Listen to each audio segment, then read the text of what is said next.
ডোমজুড়ের সলপ বটতলায় সাত সকালেই নিয়ন্ত্রণ হারিয়ে দুধের গাড়ি ধাক্কা মারল গাছে, অল্পের জন্য প্রাণে বাঁচল দুজন।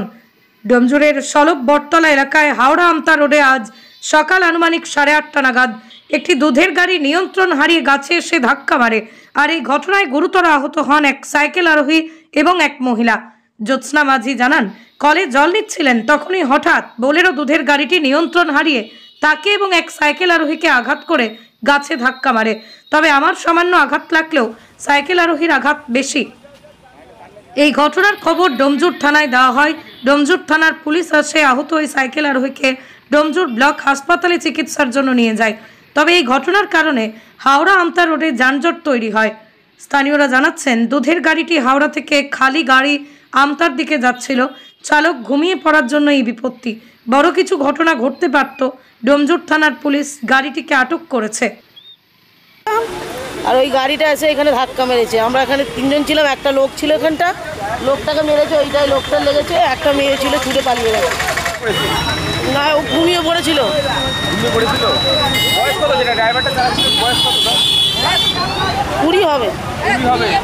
অল্প বয়স। ও তো বললো আমি সারা রাত গাড়ি চালাচ্ছি, ঘুমিয়ে পড়েছিলাম। ড্রাইভারে কিছু হয় না, ওই বয়স্ক লোকটা রয়েছে। হ্যাঁ, ওই একটা কাকু ছিল বয়স্ক, ও বেশি চোট পেয়েছে। ওই কাকুটাকে। হ্যাঁ, এইখানে সাইকেলে যাচ্ছিল, গাড়িটা তো ওই দিক দিয়ে যাওয়ার কথা, ও ওই দিক দিয়ে এসে এইখানে মেরেছে। ওই তো ওই ছেলেটা বাইক নিয়ে আসছে, ও চেনে ওই ড্রাইভারটাকে। আমার নাম জ্যোৎস্না মাঝি। দিকে বাইক এসে গেছিল, ও এ করতে গিয়ে গাড়িটা সাইড করে ধাক্কা মারলো। সোজা ও গাড়িটা বাসা থেকে এ করে ওনার গাড়িতে বাসা থেকে হয়েছে এটা। হ্যাঁ, বাইক ছিল, থতমতে খেয়ে গেছে, তখন ও ডান দিকে মেরে দিয়েছে। ইনজুর্ড হয়েছে?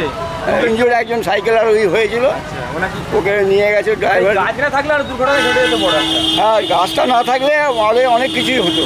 জল নিচ্ছিল তো বলে একজন। হ্যাঁ, 2-3 জন ছিল ওখানে প্রায়। তো এই বারবার একই জায়গায় এরকম একটা ঘটনা ঘটে যাচ্ছে, অ্যাক্সিডেন্ট বড়, কি বলবেন? কী বলবো, রাস্তা অত্যাধিক চাপ, এই চাপ যাতে সহ্য করা